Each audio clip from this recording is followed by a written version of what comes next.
Hello guys नमस्ते अनि यहाँहरूलाई हार्दिक स्वागत छ बिरेन्स ब्लग युट्युब च्यानलमा। आज म फेरि दोस्रो श्रृङ्खला लिएर यहाँहरूमाझ उपस्थित भएको छु। आजको यस श्रृङ्खलामा नेपाली राजदूतावास बहराइनका महामहिम राजदूत श्री तीर्थराज वाग्लेज्यूको मन्तव्य सुन्न पाउनुहुनेछ। तसर्थ भिडियोलाई अन्तिमसम्म हेरेर साथ दिनुहोला।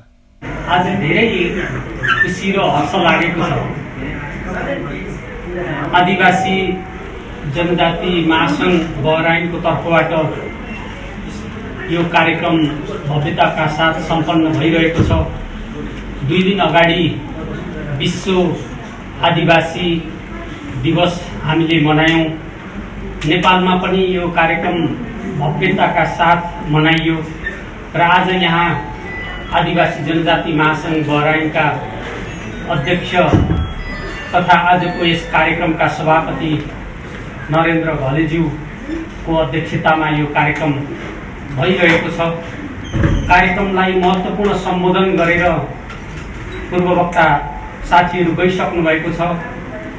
आज यो नेपाली क्लबको भवनमा नवनिर्वाचित नेपाली क्लबका अध्यक्ष दीपक गुरुङज्यूले पनि सम्बोधन गरेर गइसक्नु भएको छ।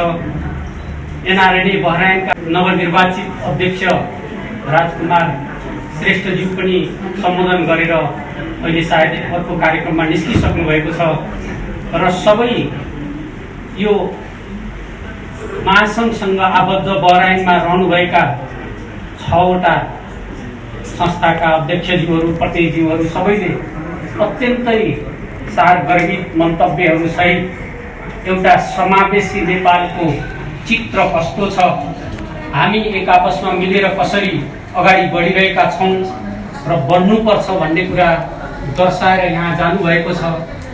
यो प्रसङ्गमा म सर्वप्रथम यहाँहरू सबैलाई यो विश्व आदिवासी दिवसको अवसरमा हार्दिक बधाई दिन चाहन्छु, हार्दिक शुभकामना व्यक्त गर्न चाहन्छु र नेपालको मौलिकतालाई, नेपालको मौलिक संस्कृतिलाई, नेपालको भाषिक, नेपालको सांस्कृतिक वाद्यवादन सहितको प्रतिभालाई यहाँ प्रस्फुटन गराएर यहाँले अत्यन्तै महत्त्वपूर्ण योगदान सहित नेपाललाई चिनाउनु भएको छ। बहराइनमा नेपाललाई चिनाउनु भएको छ। यो सानो ठाउँमा पनि अत्यन्त व्यवस्थित ढङ्गले यो कार्यक्रम सम्पन्न गर्नुभएको छ।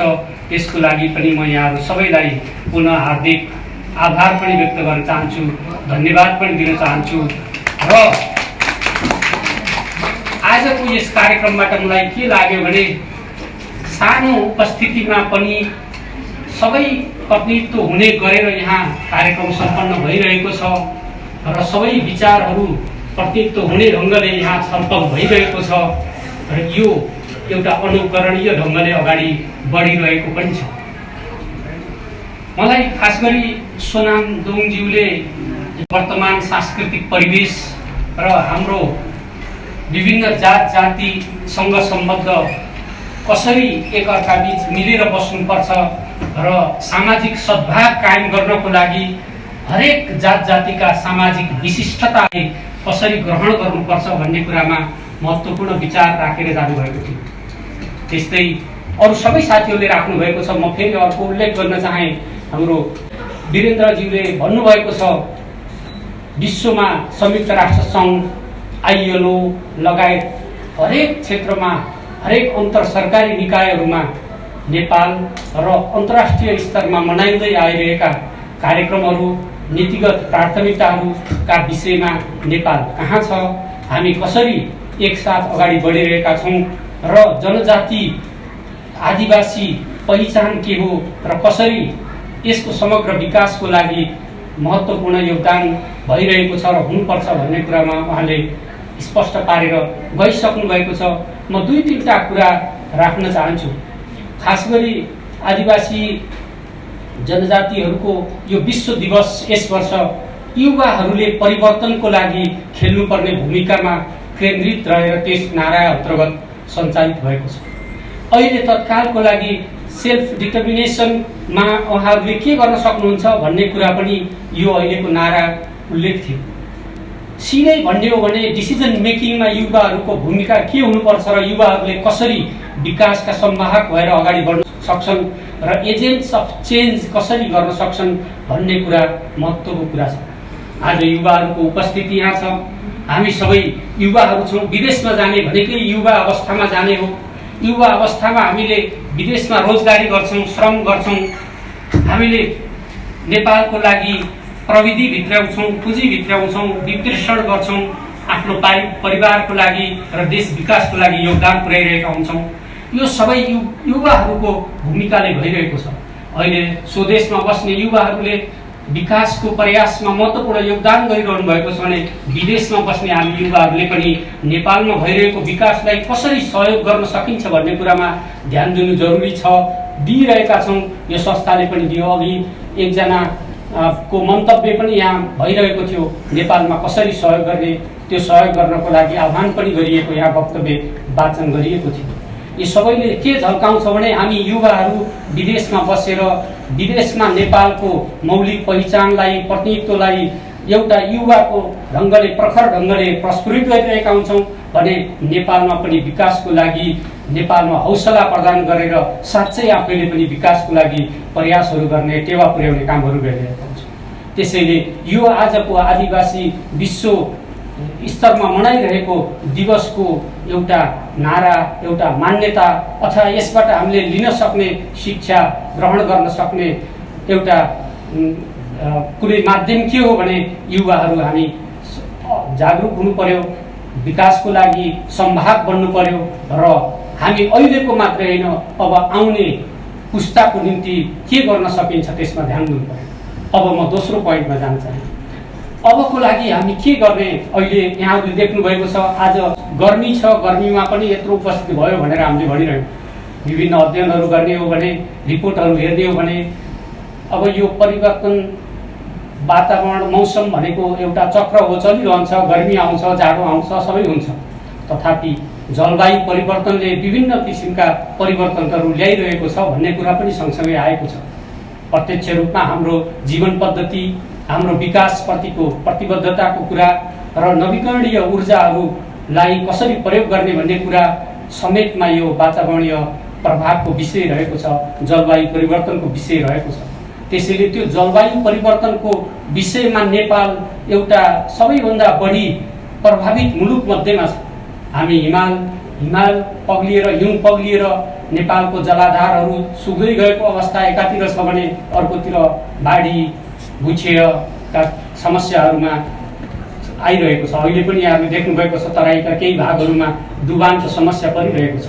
पहाडका केही भागहरूमा भूक्षय गएर बाढी पहिरोको वितण्डा पनि भइरहेको छ। यी सबैमा कहीँ न कहीँ वातावरण विनाशसित सम्बन्धित कुराहरू पनि छ र त्यसलाई निराकरण गर्नको लागि, वातावरण विनाशलाई रोक्नको निम्ति, जलवायु परिवर्तनसँग जुझ्ने क्षमता विकासको निम्ति हामी युवाहरूको फेरि पनि महत्त्व छ र नेपाललाई वातावरणीय क्षेत्रमा परेको असर विश्व सामु बताएर नेपालको विकासको निम्ति, किनभने वातावरणीय समस्या भनेको एउटा देशले सिर्जना गरेको समस्या नभएर विश्वव्यापी समस्या हो। त्यसैले यो विश्व दिवस मनाइरहेको बेलामा हामीले के भन्न सक्छौँ भने विश्वव्यापी रूपमा एकजुट भएर वातावरणीय विनाश रोक्नको लागि, जलवायु परिवर्तन भइरहेको छ, यसलाई पुरै अन्त्य गर्न त सकिँदैन, तर यसरी सँगसँगै कसरी हामी यही जलवायु परिवर्तनको साथसाथै जीवन पद्धतिलाई पनि अगाडि बढाउन सक्छौँ, विकास मार्गलाई पनि अगाडि बढाउन सक्छौँ र दिगो विकासको आधारशिलालाई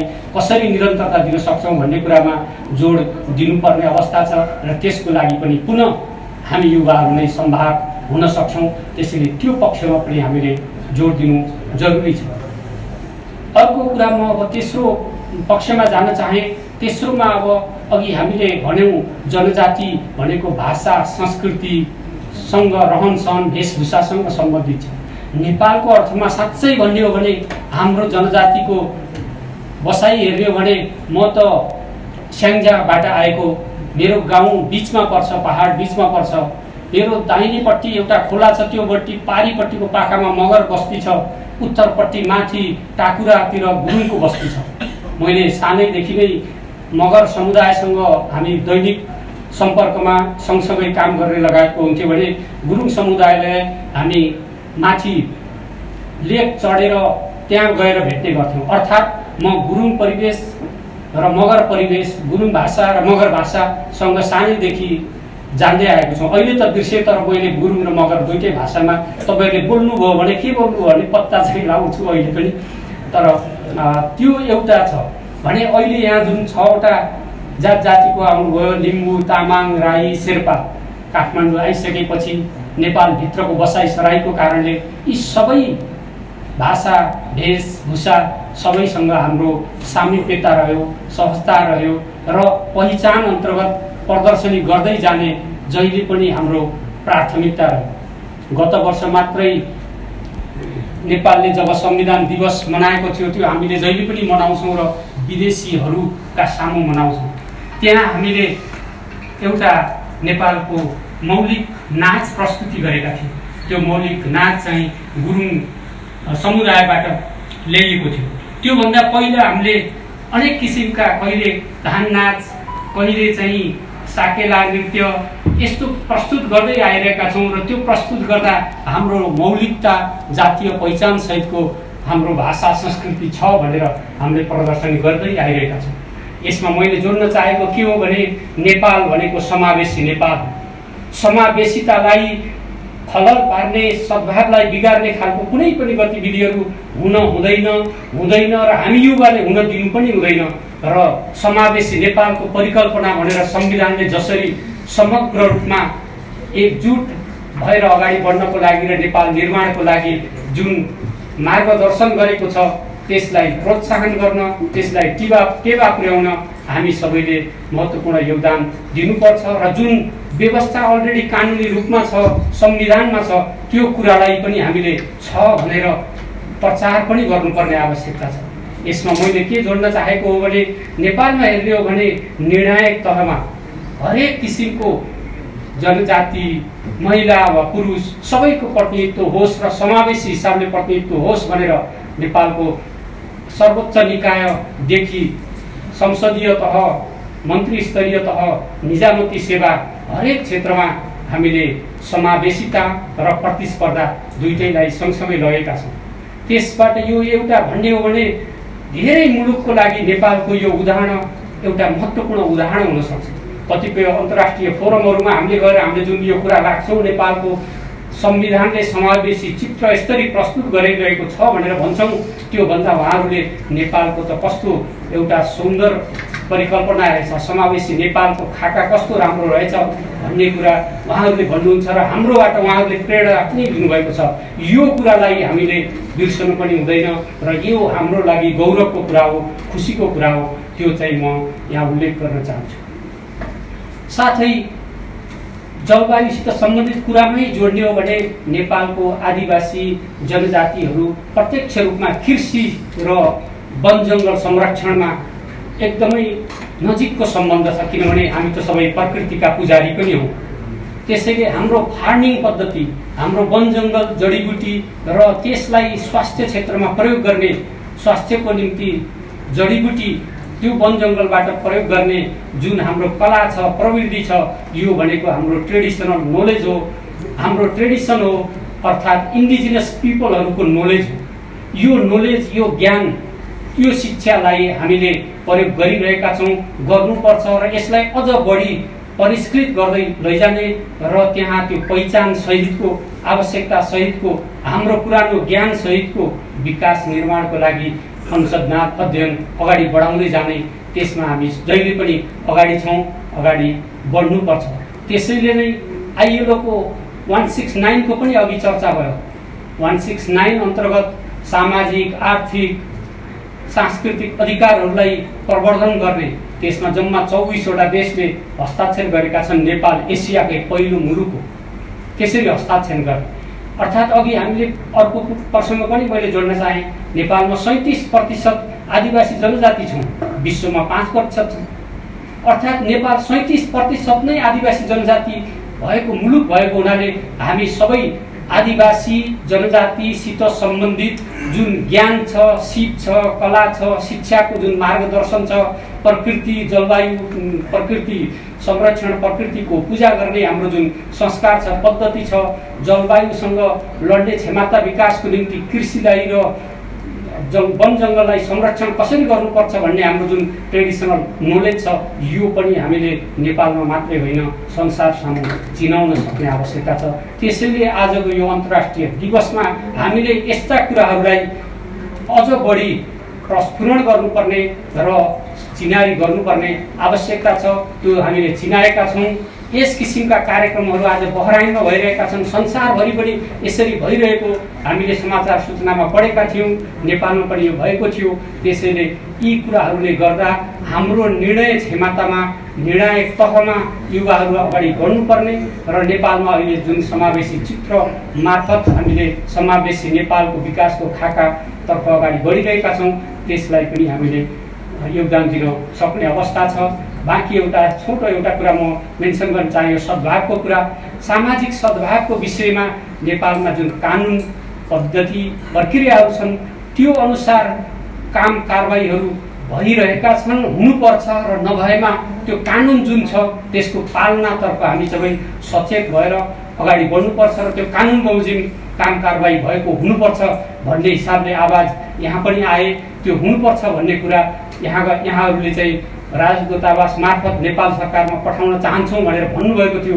अवश्य पनि त्यो कुरा हामीले पठाउँछौँ भन्छौँ र यहाँको यो जुन मान्यता छ नेपालले कानुनी राजको निम्ति कानुनी विकासको निम्ति जुन ढङ्गले परिष्कृत हुँदै कार्यान्वयन गर्दै आइरहेको छ त्यसप्रति पनि हामी सबैले त्यसको सम्मान गर्दै त्यसलाई अनुसरण गर्दै र अगाडि बढ्नुपर्ने र पुनः नेपालको समग्र अघि हाम्रो दुईजना म्याडमहरूले पनि भन्नुभयो अनेकतामा एकता सहितको नेपालको विकासको निम्ति बहराइनमा रहेका हामी सबै नेपालीहरूले जुन ढङ्गले योगदान गरिरहेका छौँ बहराइनमा आज नेपालीको जुन इमान्दारिता लगनशीलता कर्तव्यनिष्ठताले गर्दा हामी जहाँ जाँदा पनि नेपालको नाम नेपालको हामी एकदम सगर्व और उहाँहरूले लिनुहुन्छ नेपालीहरू यस्तो राम्रो हुनुहुन्छ, असल हुनुहुन्छ, इमान्दार हुनुहुन्छ, बहराइनको विकासमा योगदान पुर्याइरहनु भएको छ भनेर जुन भन्नुहुन्छ त्यो कुराले जहिले पनि हामीलाई हौसला दिइरहेको छ, उत्प्रेरणा दिइरहेको छ। यो सबै कुरालाई मध्यनजर गर्दै ग्रहण गर्दै अवश्य पनि आगामी दिनहरूमा सधैँ विगत वर्षहरूमा जसरी नै नेपाली समुदाय, सङ्घ संस्था, नेपाली राजदूतावास र नेपाल सरकारको परराष्ट्र मन्त्रालय, श्रम मन्त्रालय, अन्य निकायहरू सबैसँगको सहकार्य, समझदारी, सद्भाव निरन्तर अघि बढिरहनेछ, बढिरहोस् भन्ने शुभकामना सहित यो जुन आजको महत्त्वपूर्ण कार्यक्रम सफलताका साथ, भव्यताका साथ सम्पन्न गर्नुभयो त्यसको लागि र दूतावासलाई यहाँ आमन्त्रण गर्नुभयो त्यसको लागि पनि पुनः धन्यवाद दिँदै शुभकामना दिँदै बिदा हुन चाहन्छु। धन्यवाद। हस् त गाइज, भिडियोलाई अन्तिमसम्म हेरेर साथ दिनुभएकोमा धेरै धेरै धन्यवाद। यदि भिडियो मन पर्यो भने लाइक, कमेन्ट र सेयर अवश्य गरिदिनु होला र मेरो युट्युब च्यानलमा तपाईँ पहिलोपल्ट आउनुभएको हो भने कृपया सब्सक्राइब गरेर बेल आइकनलाई थिचिदिनु होला। म यहाँहरूसँग फेरि पनि अर्को तेस्रो श्रृङ्खलाको साथमा भेट्न आउने नै छु। त्यतिन्जेलसम्मको लागि बिदा दिनुहोस्। नमस्ते, जय नेपाल।